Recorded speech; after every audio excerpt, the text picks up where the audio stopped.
Hello everyone. I know you use this video to fall asleep, so before that, like the video and subscribe to the channel. Also, where are you from? And what time are you watching now? I didn't believe in ghost stories. Not really. I thought they were just that. Stories, designed to entertain, to make us feel that little thrill of fear that we crave before we drift off to sleep. But that was before I moved into the old farmhouse on the edge of town. The house wasn't much to look at. It was big, certainly, with peeling paint and sagging wood, but I had my reasons for being there. I'd just gotten out of a relationship and needed a place to clear my head. The price was right. And besides, the landlord assured me it was just an old place, nothing more. But there was one thing he warned me about. One thing he told me in a tone that sent chills through me even now. "Don't go into the basement," he had said, his voice low, as though it was something sacred, a rule that shouldn't be broken. "It's better if you leave it alone." I should have listened. I should have stayed out of it, but curiosity got the best of me. The old man's words echoed in my mind as I stood at the door of the basement, the heavy wooden door creaking under my touch. And just like that, the warning faded into the back of my mind, replaced by an undeniable urge to see what was down there, to see what the house was hiding. But when I opened the door, I felt something shift. The air became heavier, colder, and suddenly, I wasn't sure I wanted to know anymore. The basement door groaned as I slowly opened it, the rusted hinges protesting with a sound that seemed to echo for far too long. It was the kind of creak that set your nerves on edge, like a warning you weren't sure you should ignore. But by then, my curiosity had already taken hold, and there was no turning back. A blast of cold air rushed up from the basement, and for a brief moment, I thought I felt a faint whisper, just a fleeting breath of sound. I stopped, my hand still on the door, but nothing else came. The house was silent again. I glanced down the dimly lit stairway. The basement was dark, almost unnaturally so. The only light came from a small bulb hanging from the ceiling, casting a faint glow that barely illuminated the first few steps. The air smelled musty, like forgotten things, old wood, damp stone, and something that almost felt rotting. It was thick, suffocating, and I could feel the temperature drop as I stepped closer to the stairs. I hesitated. Maybe it was just the house settling. Maybe it was nothing. But there was something about the air in that basement, something oppressive, that made me hesitate. It didn't feel like a place where people had gone for years. It felt like a place that had been locked away for a reason, forgotten by everyone but the house itself. I made my way down, the steps creaking under my weight, the sound amplified in the thick silence. With each step I took, I felt the weight of the house pressing in on me, as though it was watching me, judging me for daring to cross this invisible line. The walls of the basement seemed to close in around me, their cold stone surface slick with moisture, and I couldn't shake the feeling that I wasn't alone. At the bottom of the stairs, I stood in the middle of the room, my eyes struggling to adjust to the dim light. The basement was vast, far bigger than I expected, with rows of old furniture covered in dusty sheets. Some of it looked like it hadn't been touched in decades. Cobwebs hung from the ceiling, their threads shimmering in the faint light, and I could almost hear the air vibrating with the memories of everything that had been stored down here. But it wasn't just the old furniture that caught my attention. It was the far corner where a wooden crate sat, half hidden under a pile of blankets. The crate was large, its edges frayed, as though it had been moved and dragged for years. But that wasn't what unsettled me. What unsettled me was the scratching. At first, I thought it was just the sound of the old house settling, the floorboards stretching and contracting in the cold. But then, I heard it again. A faint, rhythmic scratching, almost like someone was trying to get out. I froze. The hairs on the back of my neck stood up as I strained my ears, listening. The scratching grew louder, more frantic. It seemed to be coming from inside the crate. I couldn't breathe.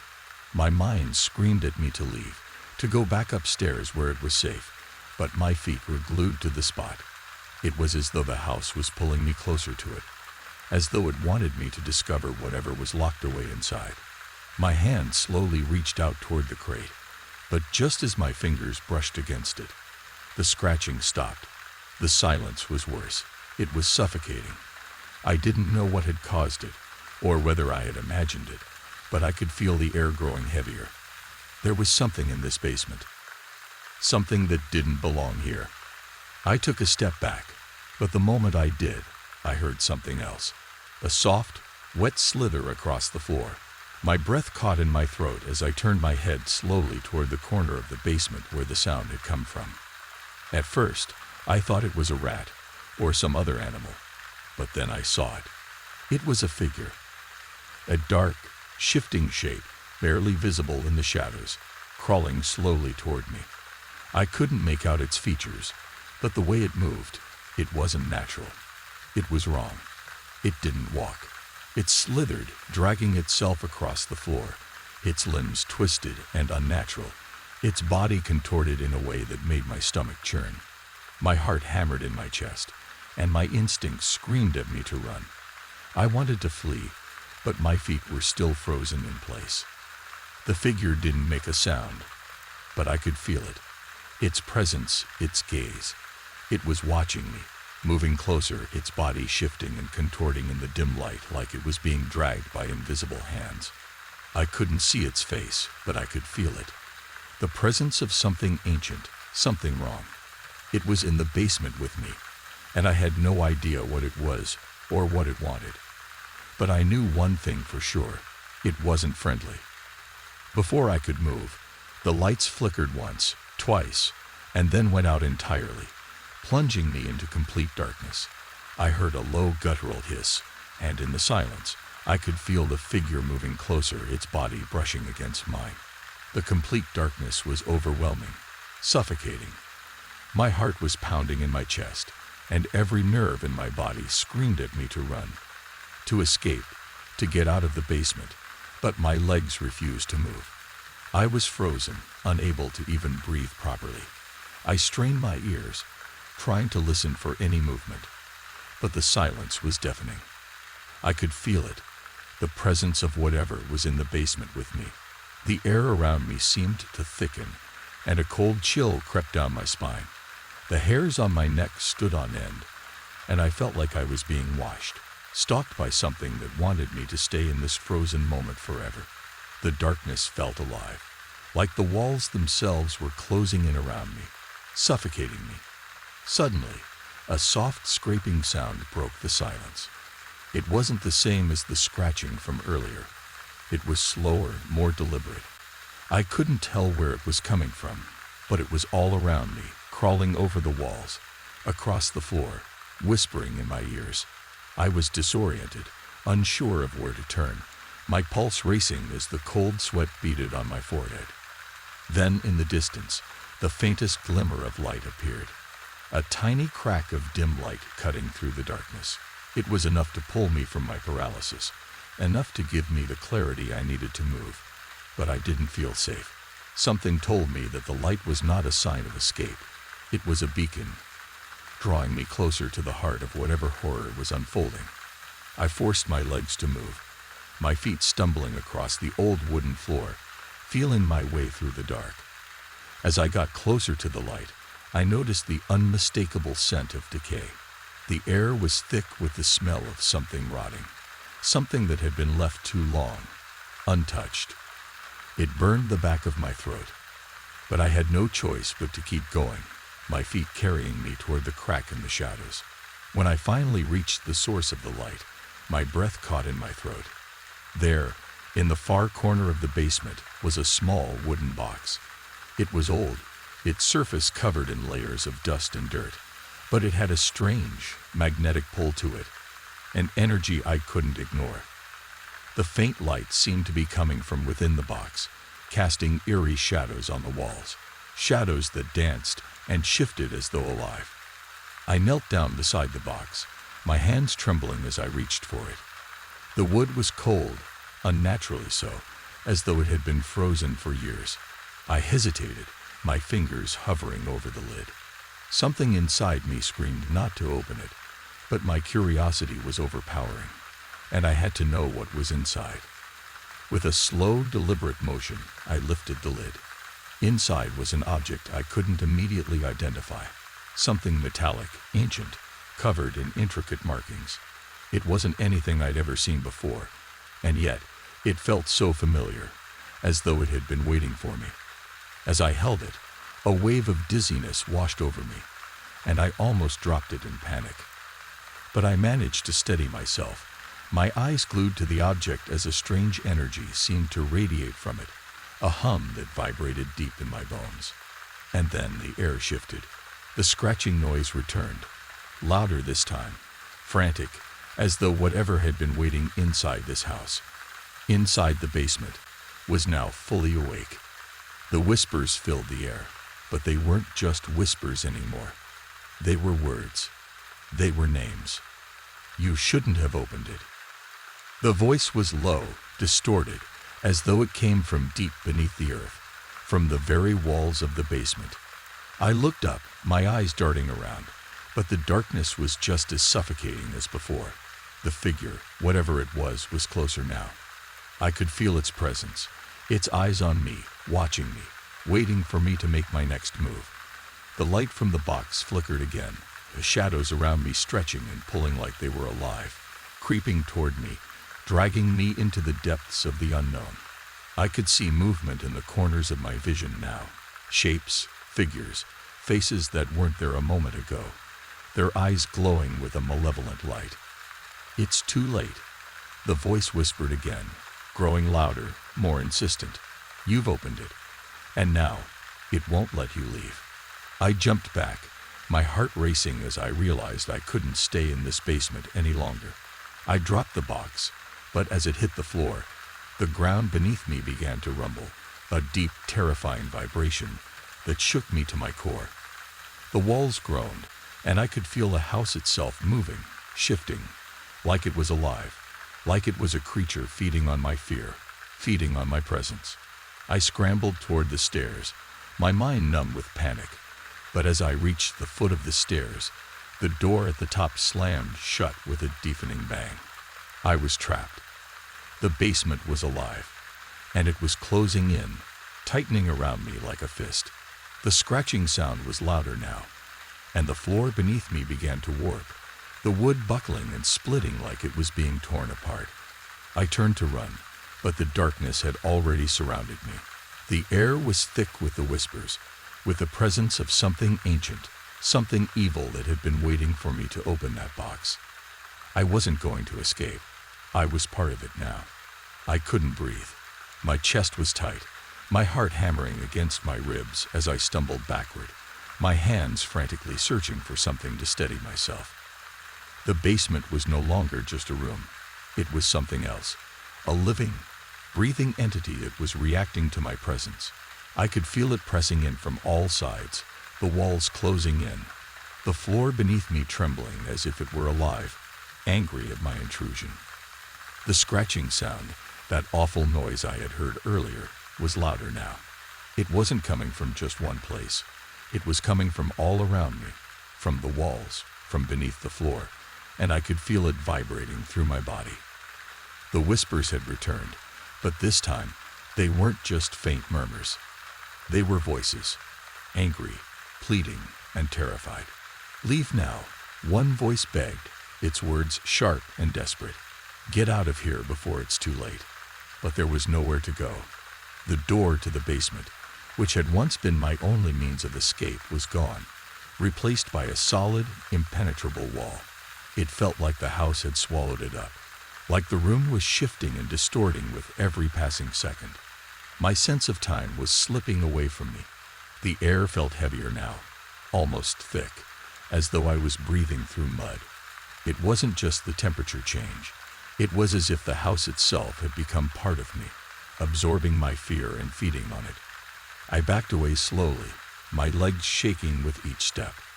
The room was shrinking. The walls seemed to bend inward, the very space around me warping and twisting, as if it were bending to the will of whatever force was at work here. I couldn't understand it. I couldn't grasp it. This wasn't just a haunted house. This was something alive, something ancient that had been waiting for me, for anyone, to make the mistake of opening the box. Suddenly, the light from the box flickered again. It flickered in time with my heartbeat, casting long, twisted shadows across the walls. The shadows moved. I could see them stretching out, growing longer and more grotesque, like fingers reaching toward me. They weren't just shadows. They were things, shapes, and they were coming closer. I turned, my eyes darting around the room, but there was nothing. Nothing I could see, at least. But I could feel it. The presence that had been waiting was no longer just in the darkness. It was in the room with me, its cold breath on my neck, its eyes watching me from the shadows. Then I heard it. A soft, slithering sound, like something dragging across the floor, scraping against the wood. I turned toward it, my throat dry, my hands trembling. There in the corner was the figure, a dark shape, too twisted to be human. Its body contorted in ways I couldn't comprehend. It slithered across the floor, its movements fluid and unnatural, its eyes glowing with an eerie light that pierced through the darkness. I froze. I couldn't move. The figure's gaze was fixed on me, its eyes too large, too deep, like black voids that sucked in everything around them. I could feel its presence in my chest, like a weight pressing down on me, suffocating me. The room spun, the walls warping as though they were closing in. My head was spinning with panic, and my legs gave way beneath me. I collapsed to the floor, my breath shallow and quick, my body trembling uncontrollably. I couldn't escape. There was no escape. The figure moved closer, and with each step it took, the air seemed to grow colder, more suffocating. "You shouldn't have opened it," the figure whispered, its voice a low rasp that scraped against my sanity. "Now you belong to it, just like the others." I couldn't respond. I couldn't speak. My body was frozen in fear, my mind screaming for me to run, to do something, but I couldn't. I was paralyzed, my heart racing in my chest as the figure drew nearer. Suddenly, the lights from the box flared again, brighter than before, and for the briefest moment, the figure disappeared. I blinked, my eyes struggling to adjust to the light, but as I did, I felt the ground beneath me shift. The house was changing again. The shadows moved, twisting, and I could see the walls stretching, contorting into shapes that weren't possible, like the house itself was breathing in time with the figure. I heard the scratching again. It wasn't just coming from one place now. It was coming from everywhere, from all directions, above me, below me, behind me, and I realized with horror that it wasn't just one figure anymore. There were others too. Hundreds of them, moving in the darkness, their eyes glowing, their bodies contorted in grotesque ways, all waiting for the moment when they would claim me. "It's too late," the voice echoed again, louder, more final than before. "You've opened it. You've awakened it." I couldn't take it anymore. The walls were closing in, the darkness was swallowing me whole, and I realized with sickening clarity that there was no escape. The house wasn't just a structure. It was a living, breathing thing. It was a prison, a trap, and once you stepped inside, you were part of it forever. And as I was consumed by the darkness, the last thing I heard was the sound of the scratching growing louder, and then an unbearable silence. I couldn't breathe. The air around me had become thick, like it was pressing down on me, suffocating me. My chest felt tight, each breath a struggle. The shadows in the basement moved with purpose now, slithering along the walls, flickering with unnatural life. I could feel them around me, feel the weight of their presence, as if they were watching me from every corner of the room, waiting for me to make a mistake, to give in to the panic that was slowly consuming me. The scratching sound had returned, louder than ever. It wasn't just from the floor anymore. It was coming from the walls, from the ceiling, from within the house itself. The entire place seemed alive, like it was breathing, shifting, pulsing with an energy I couldn't comprehend. And I could hear the whispers again, only now they were clearer, more distinct. "You can't leave. It's too late." You belong to it now. The words echoed in my mind, each syllable sinking into my soul, reinforcing the truth I had been trying to deny. I wasn't just in a haunted house. I was trapped. The walls had closed in around me. The basement had become my prison, and I had no idea how to escape. I turned to the stairs, hoping that somehow the door had reappeared, that I could escape the nightmare I had stumbled into. But it wasn't there. The stairs led into a pitch-black void, an endless abyss that seemed to pull me in, drawing me deeper into the house's grasp. The feeling of being watched intensified, a presence I couldn't explain looming over me, suffocating me. I felt a cold, clammy hand on my shoulder, and I whipped around, heart racing in my chest. But there was nothing there, nothing I could see. Yet the coldness lingered, and I could feel the weight of it, pressing into my skin. I wasn't alone. I hadn't been alone since I set foot in this place. But now, it wasn't just the shadows. It was something real, something that wanted me. You shouldn't have opened it, the voice hissed from the darkness. Now, you'll never leave. My eyes darted around the room, my heart pounding in my chest. But I saw nothing. There was only darkness and the shifting, twisted shadows. My mind was unraveling, my thoughts scattered, as if the house itself was pulling them apart, feeding on my fear. I stumbled back, my hand scraping against the cold stone wall for balance. I tried to find a way out, but there was none. The basement had become a maze, a labyrinth that led nowhere, and every step I took seemed to pull me deeper into the nightmare. The floor beneath me groaned, and I heard the sound of something heavy moving from below. I froze, my blood running cold. The noise grew louder, a slow, deliberate drag, like something large and heavy was being dragged across the floor. And then I heard it, a low, guttural growl that seemed to vibrate through the floorboards. I turned to the far corner of the room, and for the first time, I saw it. It wasn't just a figure anymore. It was a thing. Its form was twisted, grotesque. Its limbs too long, too thin. Its body contorted in unnatural ways. It moved in jerking motions, like it didn't belong in this world. And its eyes, those hollow black eyes, stared at me, unblinking, as if it could see through me, into my very soul. I took a step back, my body shaking with terror. But the thing was already moving toward me, dragging itself across the floor with terrifying speed. Its hands were stretched out, claws scraping the stone, and I could hear its breathing, ragged and wet, filling the air around me.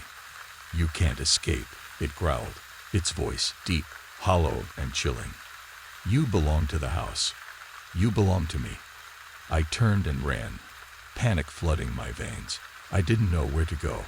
I didn't know what to do. But all I knew was that I had to get away from that thing. I sprinted toward the basement door, but just as I reached for the handle, I felt something grab my ankle. I screamed, my hands reaching out for anything to pull me free. But the thing's grip tightened, and I felt myself being dragged back.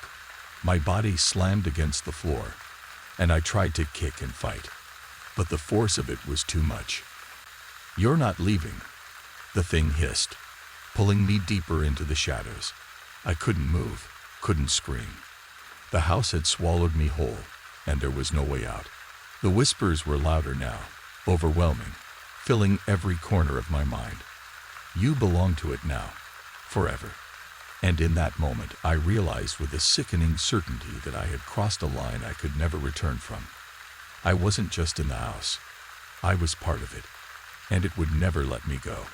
The grip around my ankle loosened just enough for me to pull away, my body shaking with terror as I scrambled backward, my heart racing so fast I could barely breathe. The darkness in the basement seemed to close in on me like a suffocating vice. The creature, the thing, was still moving toward me, its twisted form crawling across the floor with unnerving speed. Its eyes, black and hollow, burned into mine, and I could feel the weight of its presence in every fiber of my being. I was trapped. I couldn't escape.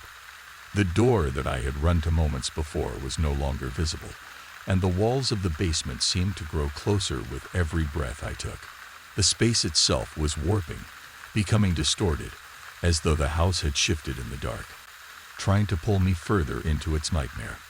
But in the midst of my panic, something else surged to the surface of my mind. A memory.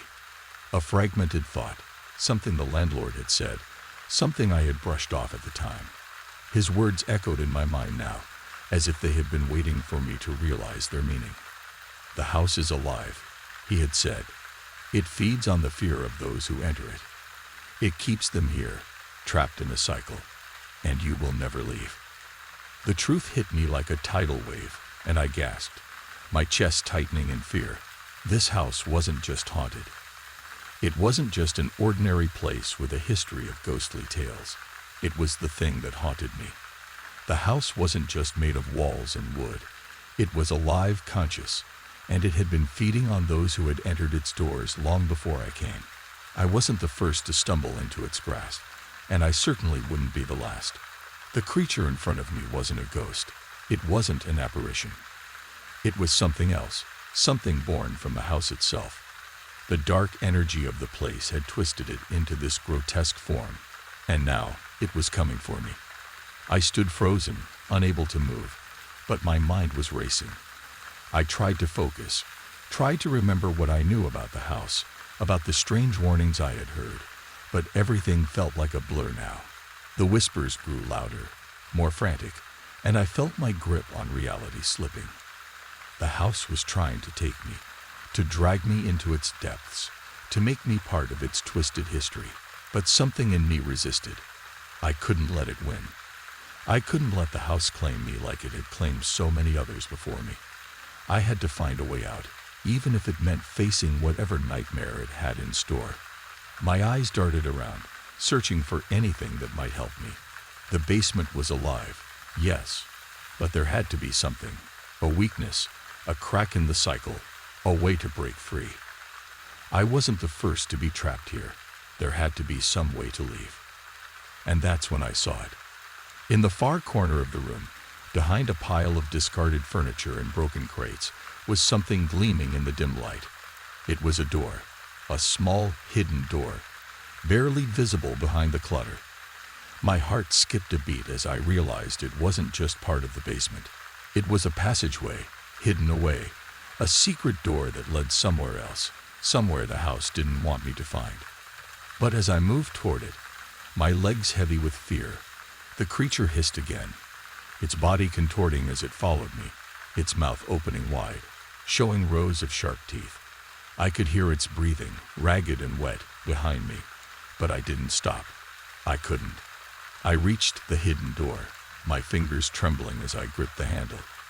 The moment I touched it, I felt a pulse of energy, cold, like a shock, and I heard a voice, low and ancient, whisper in my ear, "You can't escape." I ignored it, throwing the door open, and for the first time, I saw what lay beyond. It wasn't the outside world, as I had hoped. It wasn't an escape. It was a room, a small, cramped space filled with old books, strange symbols drawn on the walls, and rows of mirrors that reflected nothing but the oppressive darkness. But the most horrifying part of it all was the scent, the rotting, metallic smell that filled the room, the unmistakable stench of death.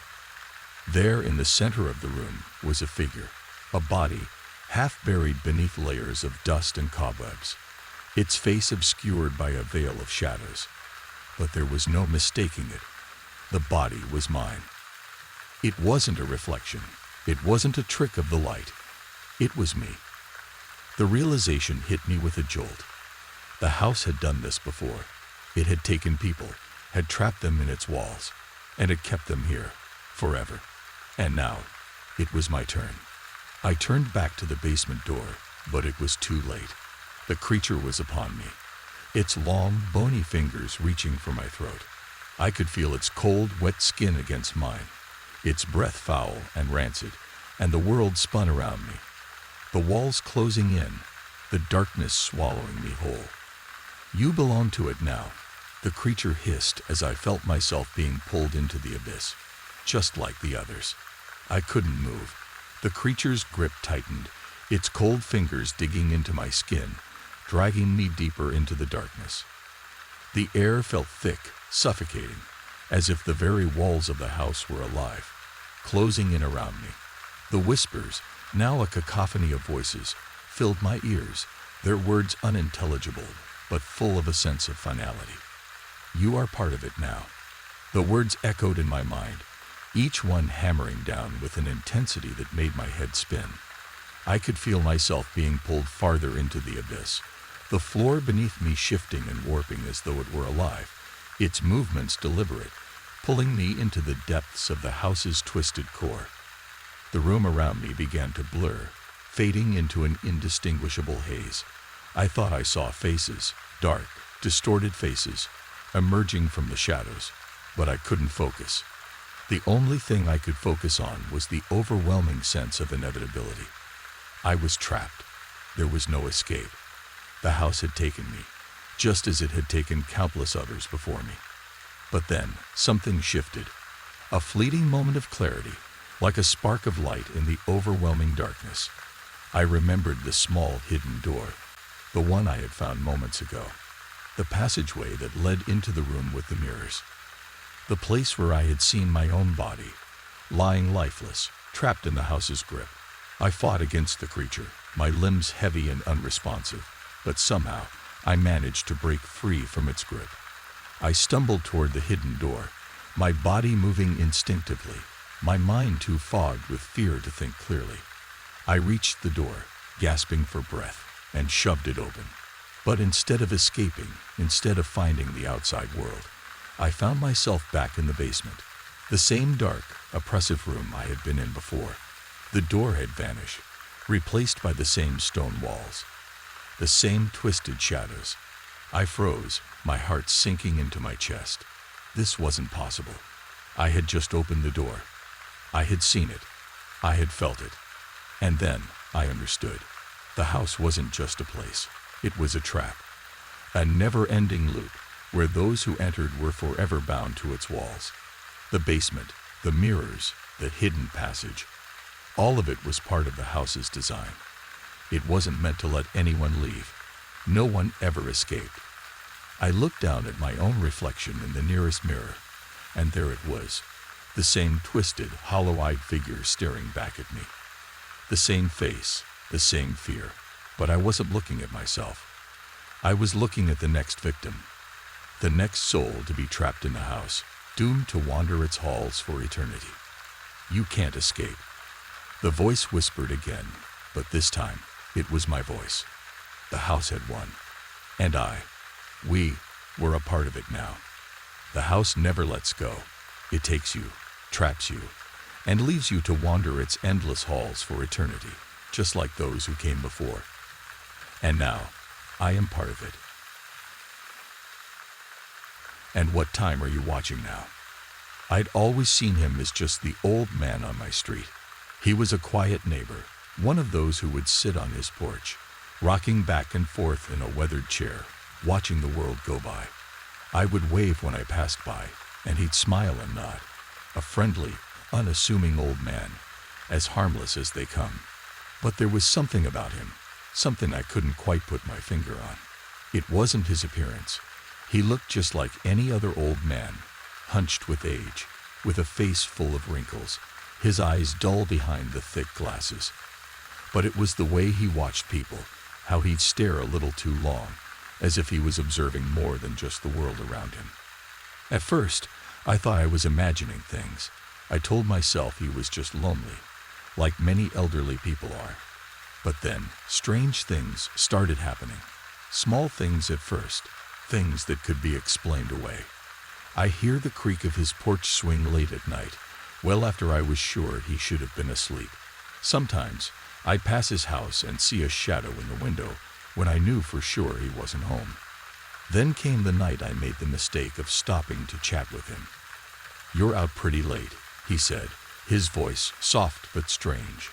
Not many come down this street after dark. I gave him a nervous smile and nodded, but as I turned to leave, something felt wrong. That night, I learned he wasn't just an old man. He was something far darker, something that wasn't what it seemed. The next few days were odd. At first, I tried to brush off the unsettling feeling I'd gotten from the old man's comment. I kept telling myself I was just overthinking things, that I was being paranoid. It was easy to think that way, especially when everything seemed so normal during the day. But as night fell, the strange occurrences began to pile up. The street I lived on was quiet, the kind of quiet where you could hear the wind rustling through the trees and the distant hum of streetlights flickering on and off. But something about the silence that settled over the neighborhood after dark felt different now. It wasn't peaceful. It was oppressive, like the whole street was holding its breath, waiting for something to happen. I couldn't help but notice the way the old man's house seemed to loom over the others, even in the dark.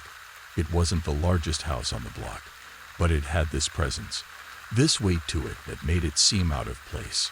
The porch light would flicker in a way that felt deliberate, and at times, I would catch glimpses of movement from the corner of my eye. His curtains were always drawn, but sometimes I swore I could see a shape in the window. His shape, standing still, watching. I tried to shake it off. I tried to convince myself that I was being overly cautious. Maybe he was just an eccentric old man, someone who liked to sit in the dark and think about his past. But every time I passed by, I would feel that unsettling chill in the air, the prickle on the back of my neck. The house felt wrong, like it was hiding something. It wasn't just the way the old man looked at me when I passed by. It was the air around the house, like something was simmering just beneath the surface. One evening, as I walked home from the store, I saw him sitting on his porch, just as usual, rocking back and forth. He looked up when I passed by, and for a moment, I felt like he was waiting for me. "Evening," he called out, his voice low and rough. I nodded and waved, trying to ignore the strange feeling that had crept into my chest. But then he said something that stopped me dead in my tracks. "You're one of the lucky ones. You know," he said, his voice almost a whisper. "Not many can see what I see." I froze, my heart skipping a beat. It was the way he said it. It wasn't just an offhand comment. It was deliberate, as though he knew something I didn't. Something important, something unsettling. I turned back around, forcing a smile. "What do you mean?" I asked, trying to play it off as casual. But the old man's eyes narrowed, and his smile twisted into something darker, more knowing. "Some things are better left unseen," he said cryptically. "Trust me, you don't want to know everything." My stomach dropped. There was no mistaking the coldness in his voice now, no pretending it was just a harmless conversation. I could feel my pulse quicken, and I took a step back, suddenly eager to be anywhere but here. "Well, I should get going," I said, trying to sound nonchalant as I turned and walked quickly down the street, not daring to look back. But I didn't get far. Just as I rounded the corner, I glanced over my shoulder, and there he was, standing at the end of his porch, watching me. I could feel his eyes on me, burning into the back of my head. And that's when I saw it. For the briefest of moments, the streetlights flickered, and in the dim light, I saw something moving behind him in the window. A shadow. Not just any shadow. This was something different. It was shifting. The old man's head turned slowly, as though he sensed I was looking at him. His lips curled into a slow, knowing smile, and just before I turned the corner, I saw the shadow in the window once more. This time, it was closer. It was a figure, a person, maybe, but it was too blurry, too distorted to make out any details. A chill ran down my spine. There was something wrong with that house, something wrong with him. I couldn't put it into words, but in that moment, I knew the truth. The old man wasn't who he appeared to be. He was hiding something, something dark, something that didn't belong in the world I knew. And now, I was entangled in it, drawn into the mystery that surrounded him like a storm I couldn't escape. That night, sleep didn't come easily. I lay awake, staring at the ceiling, my mind racing with thoughts of the old man. Every word he had said, every glance he had given me, replayed over and over in my head. It wasn't just his strange comments. It was the feeling. Something about him, about his house, had felt wrong, unsettling, as though there was a secret hidden there, something far darker than I could have imagined. I tossed and turned, my mind caught in a whirlwind of unanswered questions. What had he meant when he said, "You're one of the lucky ones"? And what was it that he saw? What was hidden in that house? The more I thought about it, the more my curiosity got the best of me. I had to know. I had to find out what he was hiding. The next morning, I woke up early, the sun barely peeking over the horizon. I couldn't shake the feeling that something was off, but I decided to take a walk. Maybe some fresh air would clear my mind. But as I passed by the old man's house again, I felt that familiar shiver crawl down my spine. I paused, hesitating for a moment. And then I made up my mind. I had to take a closer look. I couldn't just ignore the nagging feeling that had settled into my chest. I had to know what was going on behind those windows. I waited until I saw the old man leave the porch to check his mailbox. He moved slowly, his back hunched, but his eyes were sharp, always watching. I knew I wouldn't get another chance. With a deep breath, I made my way to the side of his house, moving quietly, hoping not to be noticed. The side of his house was just as unnerving as the front, dilapidated, as if it had been forgotten by time. I peered through a crack in the wooden fence that separated his yard from mine. I couldn't see much from this angle, but I could see the back door, half open, just enough to let a sliver of light spill into the yard. My heart raced as I approached. The moment my hand touched the old wooden door, I felt a coldness seep through the cracks, as though something was waiting on the other side. But I couldn't turn back now. I pushed the door open just a little more, slipping inside, careful not to make a sound. Inside, the house smelled musty, old wood, dust, and something I couldn't quite place. The faintest trace of something metallic hung in the air, sharp and unnerving. I took a step further inside, my eyes darting around, taking in every detail. The house seemed frozen in time, old furniture covered in sheets, darkened windows, and a sense of stagnation that weighed heavily on the air. I moved cautiously, trying not to disturb anything, my footsteps muffled by the thick carpet. As I made my way deeper into the house, I found myself standing at the base of a narrow staircase leading down to a dark basement. There was a heavy door at the bottom, a thick iron lock fastened tightly around it. I hesitated. Something about that basement felt wrong. The hairs on the back of my neck stood up, my body on high alert. I had to know what was down there, but something told me to leave, to get out of the house before I uncovered something I couldn't handle. But as I turned to leave, I heard it. A faint sound, just a whisper at first, then louder, growing clearer. It was a voice, the old man's voice. "You shouldn't be here." I froze. The whisper seemed to come from nowhere and everywhere, all at once. The hair on the back of my neck stood up. The house suddenly felt much colder, the air thick with an unnatural stillness. I could hear the creak of floorboards above me, the faint sound of footsteps moving closer. The voice came again, this time not a whisper, but a low growl. "You should have stayed away." My heart slammed against my chest as I turned and bolted toward the front door. But as I did, the door slammed shut with a deafening bang. I stumbled back, panic rising within me. The house seemed to close in, the walls pressing against me, the air becoming thicker, harder to breathe. I spun around, desperate to find a way out, but the hallway had changed. The once familiar rooms now felt foreign, warped. The stairs were gone, replaced by a dark, narrow corridor leading to a room I had never seen before. The shadows seemed to grow longer, stretching out toward me, pulling me in. I ran toward the front door again, but as I reached for the handle, I stopped. It wasn't the same door. The handle was different, the wood darker, as if the house had shifted while I wasn't looking. The room around me seemed to blur, twisting, warping into something nightmarish.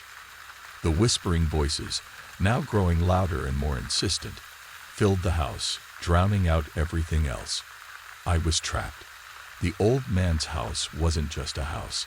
It was something else, something alive, something that had been waiting for me to step inside, waiting for me to uncover its secrets. And in that moment, I realized the truth. The old man wasn't who he seemed to be. He was a part of this place, a keeper of its secrets. And now, I was part of it too. My heart hammered in my chest, my breath coming in sharp, panicked gasps. I tried the door again, but it didn't budge. I yanked at the handle, but the wood had warped, sealing me inside. The whispers continued, swirling in the air around me like a living thing, their voices now growing urgent, demanding. "You've seen too much." The words sent a shiver down my spine, and I realized then that the house was alive, aware of my every move. It had been waiting for me, drawing me in, just like it had drawn in everyone before me. The walls seemed to pulse with a dark energy, and the shadows in the corners of the room seemed to be reaching out, stretching, waiting for me to make the wrong move. I spun around, desperate for an escape, but the once familiar layout of the house was gone. The hallway, which I had walked down only moments ago, had shifted. The walls were now covered in strange, cryptic symbols, painted in dark red ink that seemed to glisten in the dim light. The floorboards creaked underfoot, and I could hear the faint sound of something moving above me. I felt trapped, suffocated by the oppressive atmosphere that seemed to grow thicker with each passing moment. The house wasn't just a structure. It was alive, and it had taken on a malevolent presence that I couldn't understand. "You shouldn't have come here," the voice whispered again, this time louder, more insistent. I turned, but the room had changed again. The furniture, the pictures, everything had shifted. The furniture had grown older, more worn, and the air was thick with dust, like the house hadn't been touched in years. There was no logic to it, no reason. It was as though time itself had been bent within these walls. I looked back toward the front door, still locked, but now it wasn't just the door that was keeping me in. The hallway had become a maze, twisting and turning in impossible directions. I couldn't see straight anymore. Every time I looked away, the space seemed to morph and shift like it was alive, rearranging itself to trap me. I stepped backward into the living room, my hand brushing against the walls, trying to steady myself. The whispers were louder now, more frantic, and I swore I could hear something else in the distance, scratching, scraping, like something was dragging itself across the floor. It was coming closer, inch by inch, and I could feel the temperature in the room drop with every second. "Please, just leave." The words came from somewhere deep within the house, but they were unlike the whispers. They were desperate, pleading.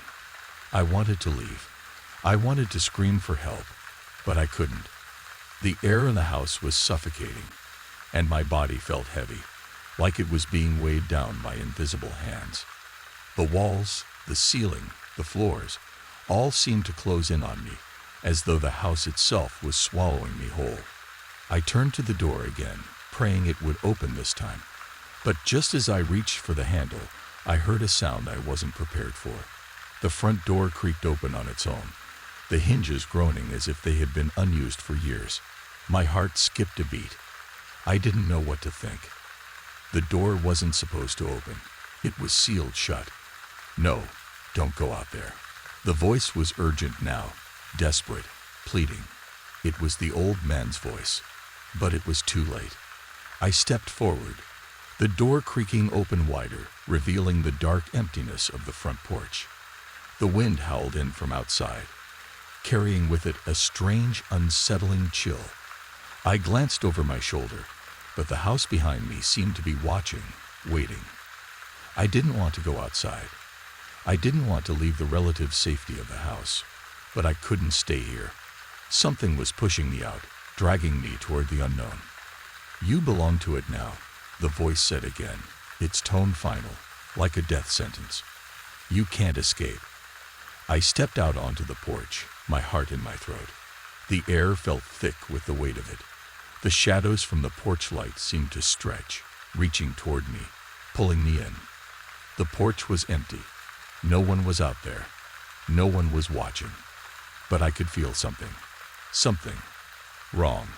Suddenly, the door slammed shut behind me, the sound echoing through the empty house. I spun around in a panic, but it was too late. The house had locked me out. The porch, once so familiar, now felt like a foreign place. The shadows felt alive, breathing, crawling closer, their edges blurring as they stretched toward me. I could hear the scratching sound again, closer now.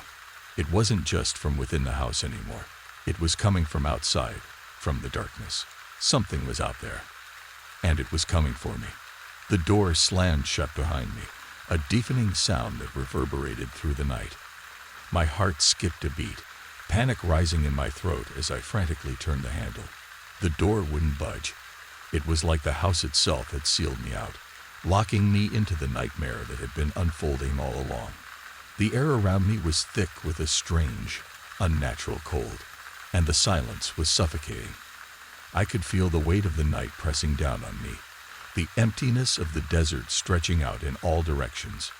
But the house, I could feel it, alive, breathing with dark energy. I stepped back from the door, my chest tightening. The shadows on the porch had grown longer, twisting and writhing like they had a mind of their own, creeping closer with every passing second. I wanted to run, to escape, but I couldn't move. My legs were frozen, my feet rooted to the ground as though the very earth beneath me was holding me in place. And then it happened. The scratching, that terrible sound I had heard inside the house earlier. It was here, now, louder, sharper. It was coming from the darkness, from the far edge of the porch. I squinted, trying to make out what it was, but I couldn't see anything through the shadows. It was as if the night itself had become a living thing, something that was watching, waiting, and I was its prey. I turned around looking for any way to escape, but the porch was now a labyrinth of twisting shadows. The house loomed behind me like a massive, dark monolith, its windows now black voids that seemed to swallow the light. I could feel the house's presence, as though it was watching me, its eyes always on me, waiting for the moment I would make a mistake. The whispers had returned, louder now, their voices a constant hum in my ears. It was as if the very air around me was filled with them, growing more frantic, more insistent. You shouldn't have come. You're not getting away. You belong to it now. The voices were everywhere, surrounding me, pressing in, filling my mind with their incessant chant. My skin crawled, the hairs on the back of my neck standing on end. I couldn't think. I couldn't breathe. I was trapped in this nightmare, with no way out. I glanced toward the street, where the empty road seemed to stretch endlessly into the desert. There was no one else around. No cars, no lights. Just the thick, oppressive darkness of the desert that felt like it was closing in on me, pulling me deeper into its grip. And then I saw it. A figure. It was standing at the end of the driveway, just beyond the reach of the porch light, barely visible in the darkness. But I knew who it was before I could even make out the details. It was the old man. His form was different now, darker, more distorted, his silhouette twisting and flickering in and out of focus. He didn't look like the frail, aging man I had seen before. His posture was unnatural, hunched and grotesque, and his face was obscured by shadow. But I could feel his eyes on me, those cold, empty eyes, burning with an unnatural intensity, as if he could see right through me. The wind picked up, howling through the yard, and the figure took a step forward, then another. It was moving toward me, slowly, deliberately, like it was savoring every moment. My heart thudded in my chest as I stood frozen, unable to move, unable to escape. Every instinct screamed at me to run, to get away, but I couldn't. It was like my body had betrayed me, locked in place by the force that was coming toward me. You shouldn't have come, the old man's voice echoed, though his mouth didn't move. You've seen it now. You belong to it. I wanted to scream, but the sound caught in my throat, choking me. The figure was now only a few feet away, its face coming into focus, and I realized with a sickening jolt that it wasn't the old man at all. His face had twisted, warped into something unrecognizable. His eyes were too large, too hollow. His skin stretched tight over a grotesque, grinning skull. It wasn't him. It wasn't human. The figure reached out, its hand long and skeletal, its fingers too thin, too sharp. I stumbled back, but there was nowhere to go. The porch had disappeared, replaced by a vast emptiness that stretched out into the darkness. I was trapped in this nightmare, surrounded by shadows, surrounded by the figure that wasn't human, that wasn't even alive. "You will never leave," it whispered, its voice a guttural rasp that rattled my bones. "You're part of this place now, forever." And then, before I could even react, the figure lunged at me. But just as it reached for me, the world around me shifted. The air grew heavy, the sound of the wind disappeared, and everything went silent. The figure froze, its hand inches from my face. And in that silence, I heard it, the whisper, "You are home now." And suddenly, the porch was gone. The street was gone. Everything that had once been familiar had disappeared, replaced by an endless stretch of darkness. I was no longer in the world I knew. I was in the dark, twisted place that had always been waiting for me. The air around me grew thick with an almost suffocating silence. The darkness stretched endlessly, and I stood, paralyzed, as the void around me seemed to swallow everything I had ever known. My chest tightened with the weight of it, the feeling of being trapped not just in this place, but in time. The ground beneath my feet was unstable, like the world was shifting, turning into something unfamiliar, something I couldn't fully grasp. I wasn't just outside anymore. I wasn't even sure where I was.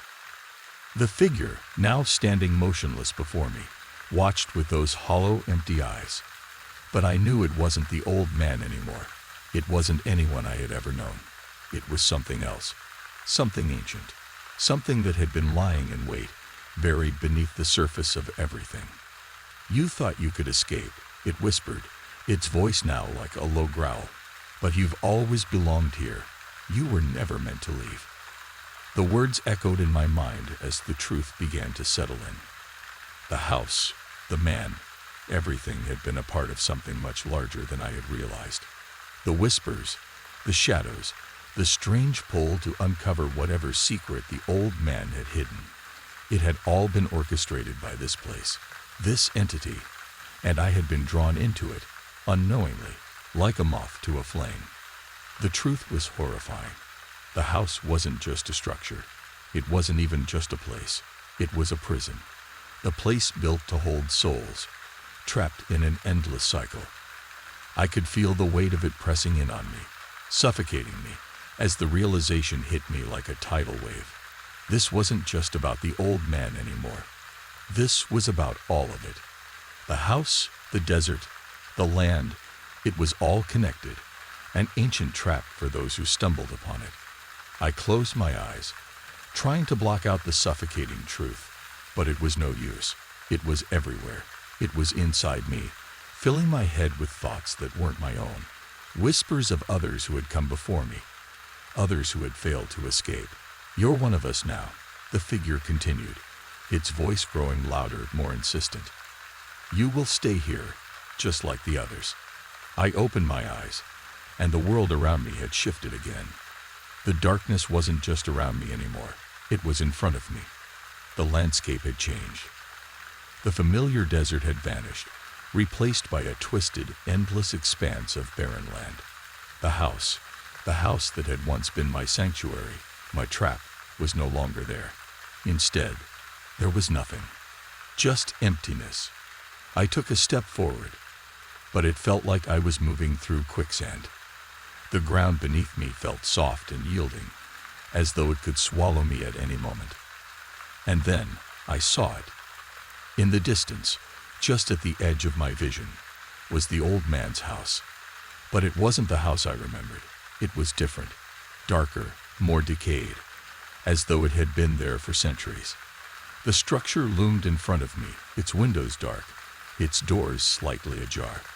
I tried to move toward it, but the more I walked, the farther away it seemed to get. It was like the house itself was alive, pulling away from me, never allowing me to reach it. And then, just as I was about to give in to despair, I saw the figure again. It was standing at the threshold of the house, waiting for me. "You will never leave," it repeated, the words a command that reverberated through the air. "You are part of this place. You are part of it." I felt the weight of the words pressing down on me, and I realized with a jolt that the figure wasn't just speaking to me. It was speaking to all of us. All of the souls that had come before me. All of the ones who had been trapped in this cycle. We were all here, part of the house, part of the desert, forever doomed to wander in this twisted realm. The realization hit me like a punch to the gut. I wasn't alone. I never had been. The whispers, the shadows, the figure, it was all part of a larger web, a trap that had been in place long before I even set foot in this place. A house wasn't just a building. It was a doorway, a gateway to something far darker. And now, I was part of it. I was part of the cycle. The truth was unbearable, but there was no escaping it. And just as the figure took a step forward, its cold, twisted grin widening, I understood. The desert was not just a place. It was a trap. A place for lost souls, doomed to wander forever, unable to escape. And now, I was one of them.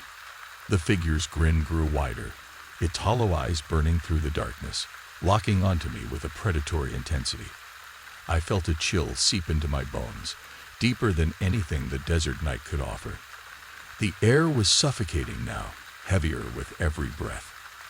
And the ground beneath me seemed to pulse in time with my own heartbeat, as though it were alive, responding to the ancient force that had trapped me here.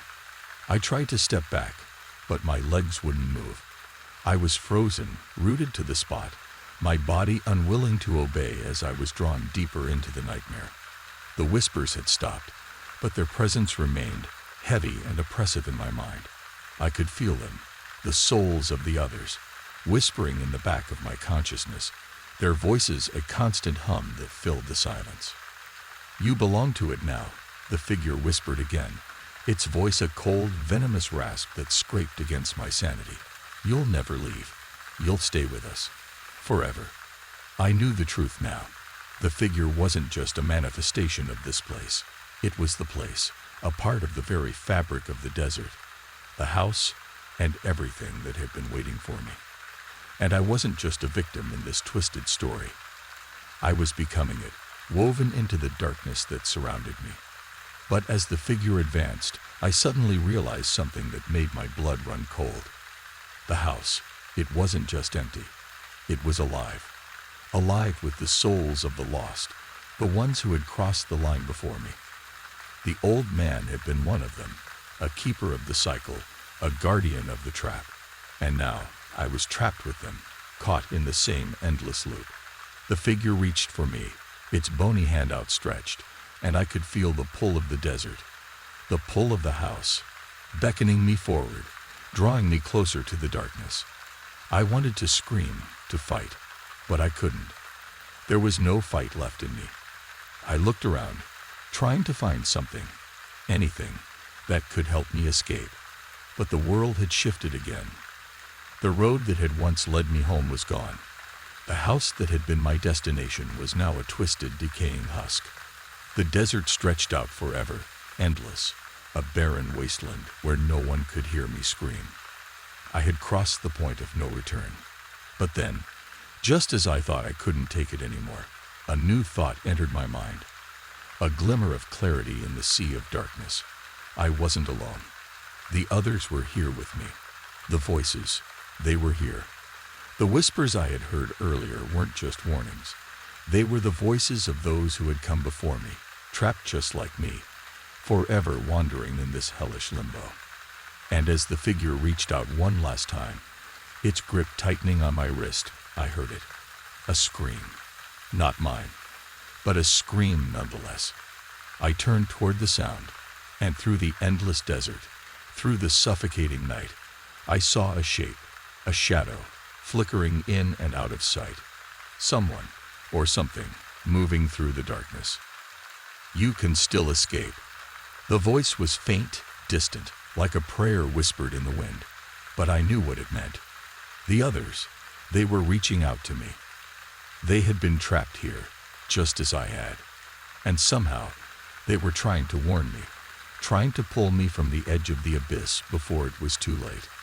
The figure's grip tightened again, its bony fingers digging into my skin, but I felt the others now. I felt their presence, their desperation, their shared understanding of what this place was. We weren't just victims.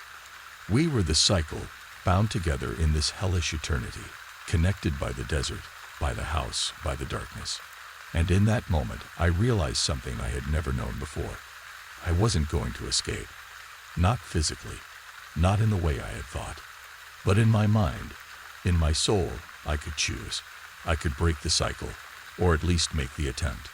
And as the figure pulled me closer, as the darkness closed in around me, I closed my eyes, bracing for the inevitable. But before it could consume me entirely, I heard the voice again. Louder this time, clearer. "You don't have to stay." And that was when I understood. The house was a prison, yes. The desert was a trap, yes. But the ultimate truth, the one that no one had ever realized, was that it was only a prison as long as you believed it was. The house wasn't the end. It was just a beginning. And the cycle was only over when we decided it was. And as the darkness closed in around me, I realized the truth. Freedom isn't given. It's chosen. And now, the cycle has begun again.